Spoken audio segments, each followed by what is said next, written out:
kita spontan lah, kita spontan. Tak payah casual sangat. Kita macam kalau borak santai kan.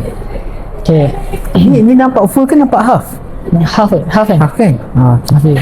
Okay, so Assalamualaikum. Aduh, aku nak suruh dia orang diam sikit.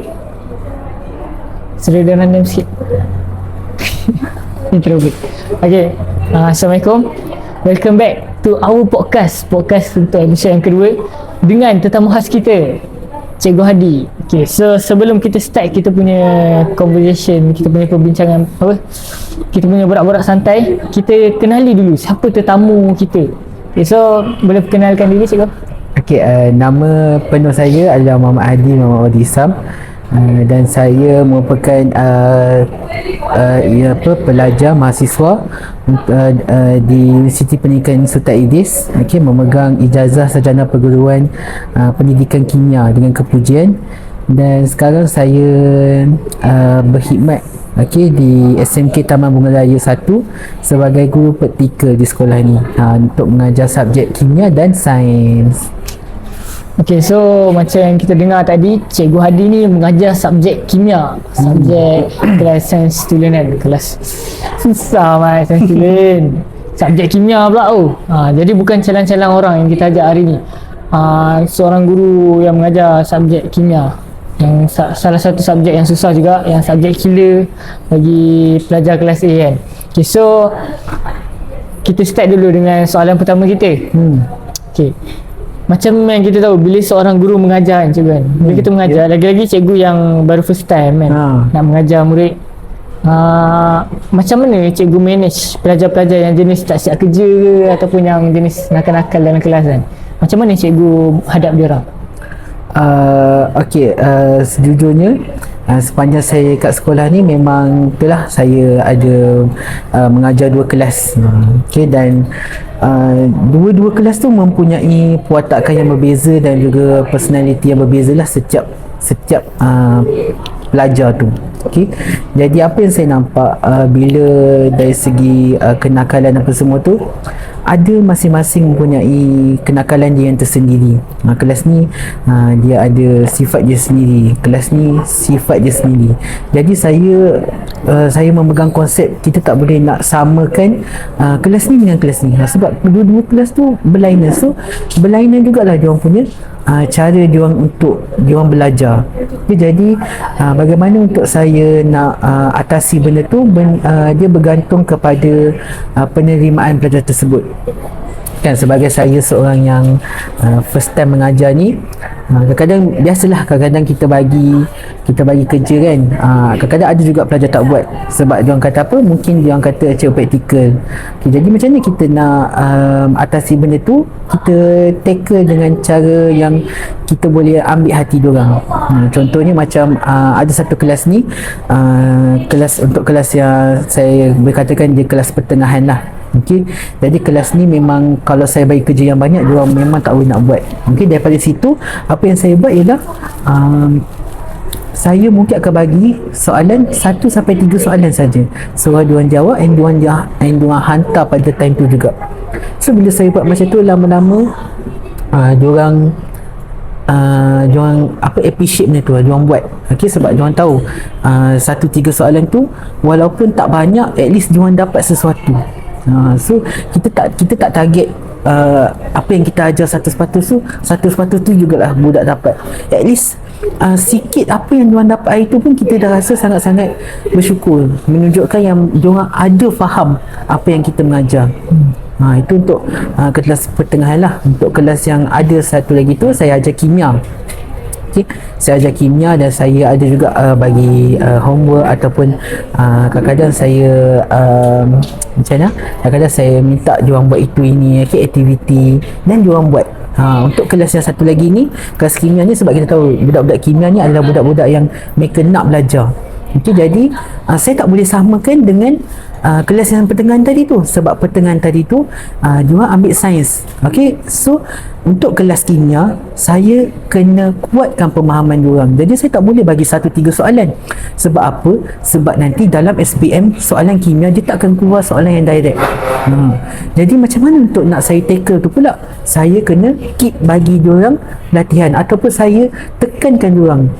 Jadi untuk kelas kimia, setiap kali saya masuk, sebelum saya nak ajar yang tajuk yang baru, saya mesti akan remindkan diorang apa yang kita belajar minggu lepas, supaya diorang akan still ingat. Jadi daripada situlah yang membuatkan diorang lebih nak faham. Sebab kita tahu kelas kimia memang budak-budak dia memang nak belajar. Jadi setiap kelas tu berbeza cara kita handle dia. Kita tak boleh samakan. Kena tengok juga macam mana personality dia. Okey. Panjang. Sangat panjang. Tapi penerangan cikgu memang mantap. Saya faham. So tak semua pelajar kita boleh samakan. Kalau dia kelas lain, jangan anggap dia sama dengan kelas yang lain. Jadi kita kena tackle dia dengan cara-cara tertentu. Saya suka idea cikgu. Macam tarik minat pelajar yang tak berapa boleh catch up, jadi cikgu tarik dengan cara cikgu sendiri. Okay. So untuk soalan kedua pula, saya tertanya macam mana seseorang guru ataupun macam mana cikgu boleh terdetik untuk menjadi seorang guru. Macam mana permulaan cerita dia? Sebab macam saya pun, saya nak jadi seorang guru juga. Tapi adalah sebab-sebabnya kan. Jadi saya nak tanya cikgu, macam mana cikgu boleh terdetik untuk jadi seorang guru? Kalau ikutkan boleh jadi cikgu apa?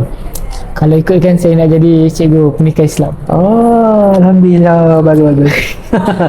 Okey, jadi balik pada soalan tu, cerita dia macam mana saya terdetik nak jadi cikgu.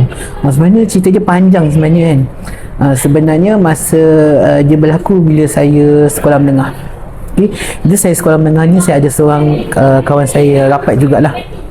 Okey, dalam kelas tu memang saya dengan dia selalu antara yang selalu bertanya dengan cikgu, okey, selalu keep in touch dengan cikgu. Okey, jadi satu hari tu asalnya macam mana saya boleh terdetik tu apabila cikgu fizik saya. Okey, cikgu fizik saya dia invite saya untuk saya jadi presenter. Okey, presenter untuk subjek fizik ya masa tu. Subjek fizik masa tu di Semashu. So dia bawa lah kawan saya tu juga. Okey, sebab apa? Sebab dia kata dia nampak yang saya dengan kawan saya ni dia selalu macam mana bertanya dengan cikgu lah. Okey, soalan-soalan apa semua kan. Dan kita orang pun kalau dia nampak yang kita orang bila kita orang faham, kita orang boleh ajar kawan-kawan kita yang lain. Kita maksudnya kita orang tak macam mana? Kita orang okey kalau macam kawan-kawan kita orang tanya kan, macam mana. Jadi cikgu ni macam jadi cikgu lah kepada kawan-kawan yang lain. Masa tu kita orang masa tu saya dengan kawan saya macam okey, macam minat pula nak ajar orang. Asalnya situ. So daripada cikgu tu dia nampak potensi kami, jadi dia bawa kami sebagai presenter ajar fizik yang saya ingat tajuk elektromagnet kot. Saya tak ingat masa tu lah. Okey, dan masa tu dia daripada situlah saya dapat rasa macam okey, saya nak masuk lagi dalam. Saya rasa macam okey, saya nak ajar lagi. Saya nak rasa pula macam mana. Sebab bila kita mengajar orang, kita rasa seronok. Kadang-kadang perasaan bila kita ajar orang dan orang tu faham, kita rasa sangat seronok. Kita rasa macam seronok lah perasaan kan. Itulah cerita dia. Jadi dia bermula apabila cikgu tu nampaklah potensi saya. Jadi saya sangat-sangat berterima kasih dengan cikgu tu, sehingga ini saya dah menjadi seorang praktikal. Tapi itulah saya jadi cikgu kimia. Tapi okey lah. Itulah cerita dia. Tapi kimia susah. Jadi cikgu dapat jadi cikgu praktikal kimia pun dia macam amazing lah. Kita macam tanya juga macam mana cikgu boleh dapat kan. So kita tahu yang cikgu punya praktikal dah tak lama. Saya nak tanya cikgu, sepanjang cikgu praktikal berapa lama cikgu praktikal? Saya praktikal daripada bulan 2 sampai lah bulan 7 ni. Jadi rasanya dalam 5 bulan 5 bulan macam tu. Jadi sepanjang masa cikgu praktikal kat sini, apa cabaran bagi cikgu yang paling berat masa kat sini? Cabaran yang saya rasa paling berat ialah cabaran dari segi pengurusan masa saya. Sebab apa? Sebab bila kita praktikal ni, kita kena sentiasa memikirkan aktiviti apa yang kita nak buat kat pelajar. Okey, itu yang pertama. Yang kedua, bila kita sebagai cikgu praktikal ni, kita akan diberi tugas-tugas juga. Kita akan diberi tugas macam mana untuk kita handle program-program di sekolah ni. Okey, sebab untuk apa? Untuk kita nak ambil pengalaman. Saya take benda tu sebagai satu benda yang positif. Okey, saya ada juga handle beberapa program lah. Contohnya dekat sekolah ni saya pernah handle juga sebagai program Mobile Legend. Masa tu saya jadi ketua. Okey, sebab saya first time kan. Jadi daripada situ saya rasa alamak, macam mana ni, sebab saya jadi ketua kan. Sebab tak ada cikgu yang berpengalaman yang jadi ketua yang boleh guide saya. Jadi apa saya buat? Saya tanya cikgu-cikgu sebelum ni, okey, yang pernah handle juga program ML ni. Daripada situ saya tanya-tanya tu, saya dapat pengalaman tu. Saya dapat macam mana saya nak handle sesuatu program tu. Dan alhamdulillah pada hari kejadian program tu berjalan dengan okey, berjalan dengan lancar. Jadi saya rasa macam saya rasa seronok. Okey, sebab daripada pengalaman tu, kalau ada program ni lagi, kalau saya dapat program ni, saya tahu saya nak kena buat apa. Saya tahu macam mana saya nak handle. Saya tahu, sebab kita tahu bila kita buat program ML ni, kita mesti ada jadual dia. Kita kena sediakan jadual dia. Kita kena bagi kena tengok senarai yuran pelajar, senarai pelajar kan, apa dia punya kelas apa semua. Jadi daripada situ, bila saya dapat program tu, saya take it as a positive way. Untuk saya ambil itu sebagai satu pengalaman dan juga cabaran untuk saya, supaya saya boleh improve diri saya. Jika okey, bayangkan kalau kita rasa macam saya tak boleh ni, okey, sebab saya tak pernah jadi ketua apa-apa program, tiba-tiba saya jadi ketua. Apa perasaan kita bila kita nak tolak kan? Kita akan tak ada improvement diri. Kita tak ada pengalaman. Okey, bila kita dapat program-program lain pun, kita tak tahu kita nak buat apa kan. So di waktu-waktu sini, inilah masa untuk kita belajar. Okey, nama pun kita sebagai cikgu praktikal. So bila kita cikgu praktikal, kita praktikkan sebagai satu pengalaman dan untuk kita improve diri kita supaya akan menjadi guru yang lebih baik di masa akan datang. Okey. Jadi kita faham yang cikgu praktikal kat luar sana tak boleh gunakan alasan tak pernah handle. Walaupun tak ada pengalaman, kita kena belajar dengan yang ada pengalaman. Jadi tak boleh gunakan alasan.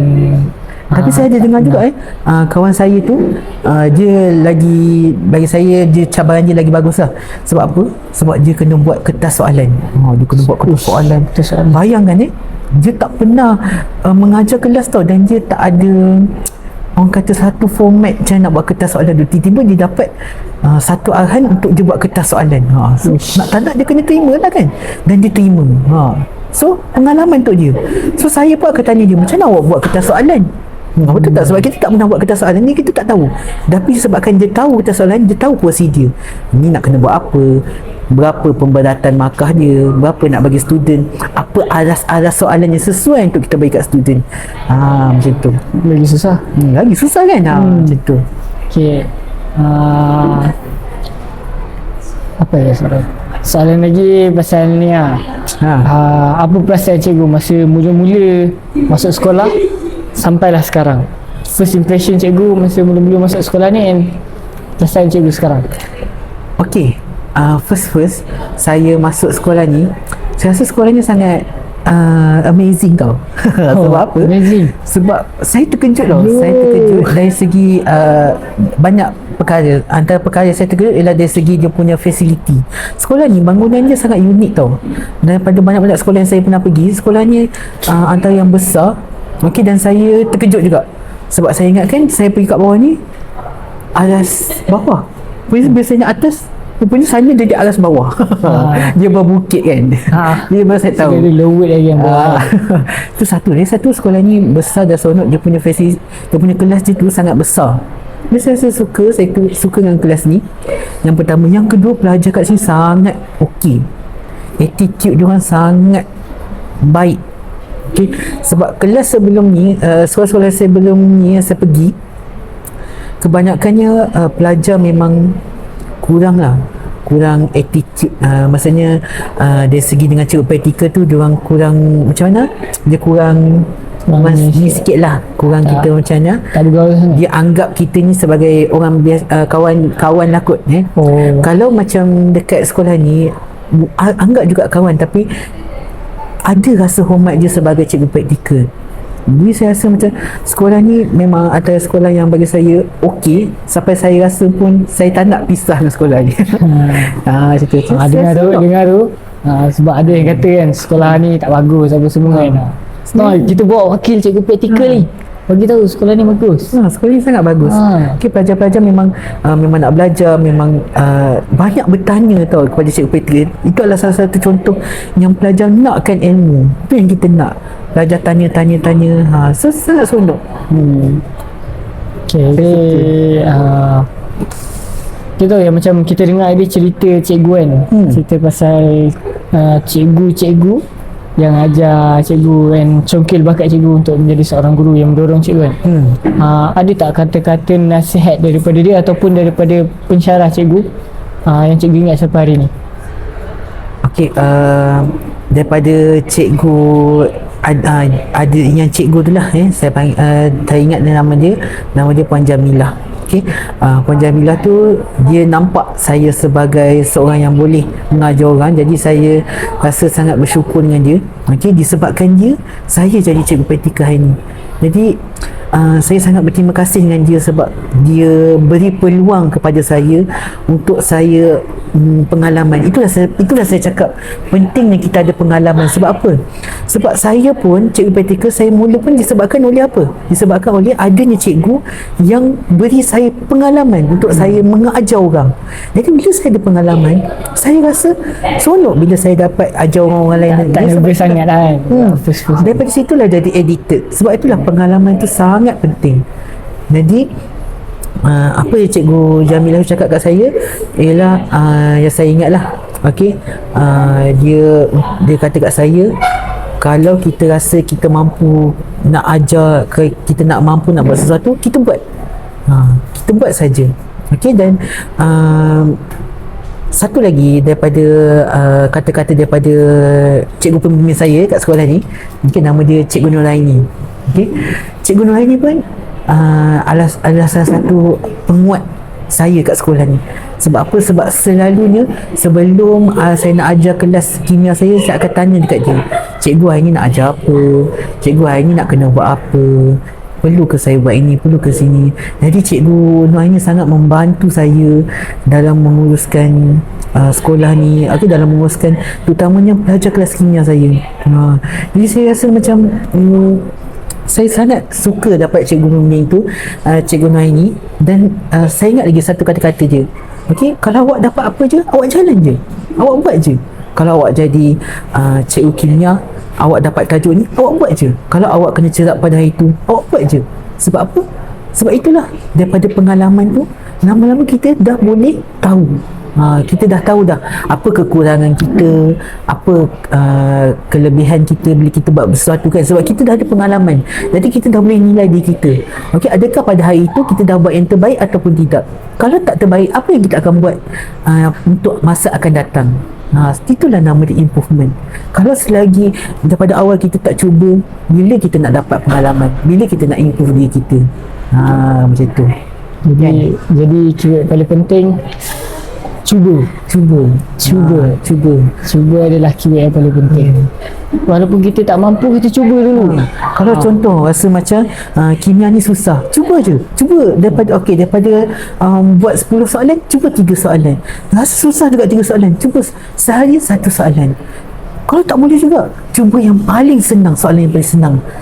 Tak boleh juga, cuba soalan objektif. Bila awak cuba, lama-lama awak akan dapat rentak awak sendiri. Oh, ini dah pernah jawab. Oh, ini jawapan ni, yang ni. Lama-lama awak akan ada semangat untuk awak nak buat lagi. Macam tu. Betul tak? Setuju tak? Setuju kan? Saya rasa sebenarnya masa awal-awal kan, sebelum cikgu datang, saya jujur lah, masa dengan Cikgu Nuraini mengajar atau awal-awal bulan kan, saya stres. Stres sebab Kan kita orang dulu kan kalau bising sikit lah, macam saya kan banyak cakap kan, dekat saya kan macam hype sikit dalam kelas. Mesti Cikgu Nuraini bebel. Dia cakap sikit weh, semalam kerja semalam kan sungguh boom terus kena bebel. Dia dengar sikit, kamu ni tahu-tahu 30 minit boom habis yang tu. Habis dengar bebel. Tapi nak macam mana sebab dia cikgu kan, dia guru yang mengajar kita. Silap saya juga sebab saya tak hormat cikgu waktu suruh mengajar. Tapi buat belajar tu dia kurang lah, sebab duduk hari-hari dengan bebel kan. Tapi bila datang cikgu, saya mula slow untuk faham kimia dengan lagi jelas lah. Walaupun result saya tak memberangsang ke, tapi apa yang membuatkan awak rasa okey dengan saya? Apa yang saya ajar buat awak faham? Ke awak macam faham ke? slow Slow kan? saya suka pembelajaran yang jenis slow, slowly but surely. Itu yang paling penting, slowly but surely. Saya belajar slow makin lama baru saya improve, saya boleh faham. Kalau macam Cikgu Nuraini, dia nak ni macam ni, tak ni macam memang nak straight to the point. Kalau macam Cikgu Hadi aja kan slow baru kita pergi kat soalan yang macam ni. Dia macam ni, dia ikut pada cikgu-cikgu juga. Kadang-kadang kita faham cikgu ni ajar dia macam ni, kita macam ni. Setiap cikgu mempunyai gaya pengajaran yang berbeza. Okey. Kelemahan saya sebab saya kan jenis yang slow sikit pick up kan. Jadi kalau pelajar-pelajar lain mungkin diorang boleh catch up apa yang Cikgu Nuraini ajar, tapi kalau macam saya balik belajar sendiri lah. Gitu. Okay, so untuk mengakhiri kita punya podcast hari ni cikgu, saya ada satu permintaan dekat cikgu. Ya, permintaan sebab apa tu? Cikgu kan sebelum bulan 7 cikgu dah tak ada kan. Jadi saya nak cikgu beri kata-kata dekat pelajar-pelajar, dekat murid-murid cikgu yang tengok video kita. Jadi terimalah daripada Cikgu Hadi. Okey, untuk murid-murid yang saya ajar, saya ada ajar 2 kelas. Okey, sebenarnya dua-dua kelas tu saya sayang sangat-sangat. Okey, dua-dua kelas tu saya beri perhatian 100%. Setiap sekali saya mengajar, saya akan tanya kat diri saya setiap hari, apa yang kurangnya hari ni. Okey, macam untuk kelas kimia saya, okey, saya selalu reflect diri saya. Awal-awal saya ajar pun laju juga. Okey, saya awal-awal saya pun ajar laju juga. Tapi bila saya nampak kat situ, saya nampak bila saya ajar laju, ada student yang tak dapat. Jadi apa yang saya buat? Saya akan ajar, saya akan bagi contoh dulu. Saya akan tunjuk satu contoh soalan. Okey, saya akan ajar perlahan-lahan. Okey, bila saya dah tunjuk satu contoh soalan, kalau ada budak yang tak faham lagi, saya tunjuk lagi. Sampailah ada yang belajar tu nak buat sendiri soalan. Sampai saya tanya, nak contoh lagi tak? Tak payah. Maksudnya diorang dah ada rasa nak cuba. Sebab apa? Sebab diorang dah rasa faham subjek tu. Itu yang saya nak. Okey, so maksudnya kita saya suka perasaan tu, dan saya nampak dan saya dah rasa dah benda tu. Okey, bila sekarang ni bila saya rasa nak hujung-hujung ni kan, waktu hujung-hujung ni dah saya rasa macam saya dah dapat rentak dah. Saya dah dapat the real chemistry, macam mana saya nak ajar student saya. Tapi itulah, saya rasa sayang sangat sebab waktu yang saya dapat chemistry ni adalah waktu yang terakhir untuk saya kat sini. Jadi saya rasa sangat sedih. Mungkin sebab student-student saya pun semua baik. Okay? Untuk kelas kimia, untuk kelas sains pun tak kurangnya juga. Okay, saya buat juga aktiviti.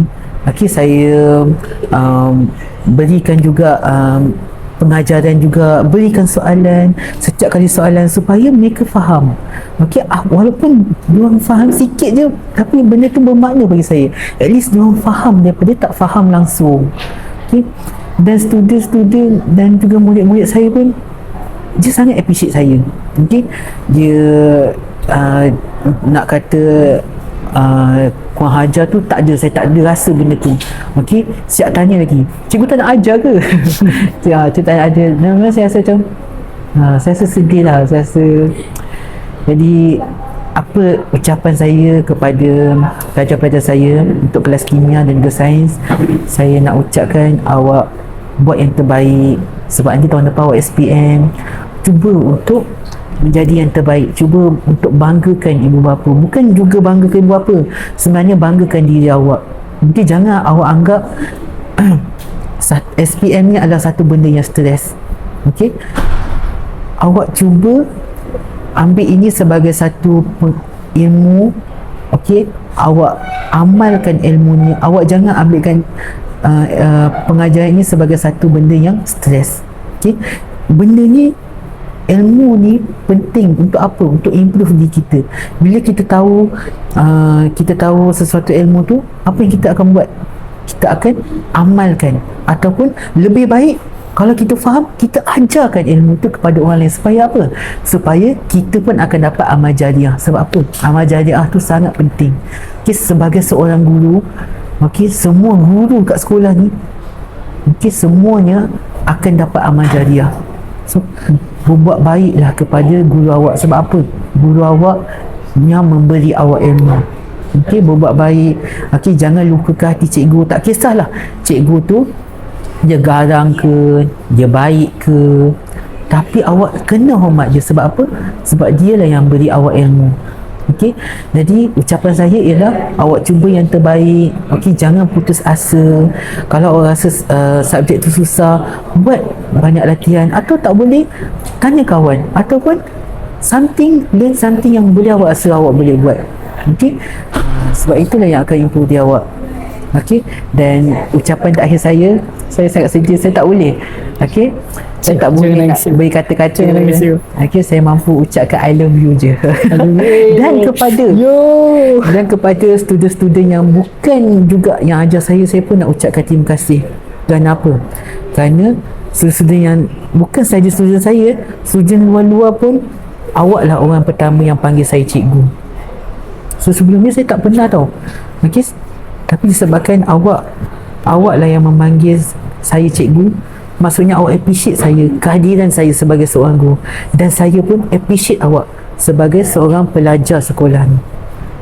Okey, jadi saya nak ucapkan terima kasih. Okey, di atas pengalaman, kalau awak pernah bekerjasama ke dengan saya, ataupun awak pernah bertanya soalan dengan saya.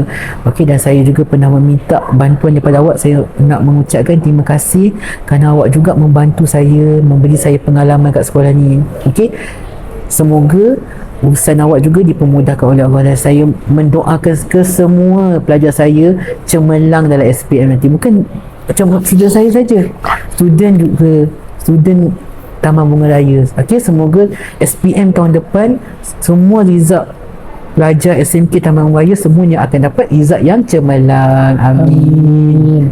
Okey, itu dia penutup kata daripada Cikgu Hadi. Terima kasih kepada yang menonton. So saya nak tanya korang, kalau korang ada pendapat nak invite siapa lagi lepas ni, cuba kat komen. Komen. Okey, yang boleh subscribe. Terus suruh subscribe tu.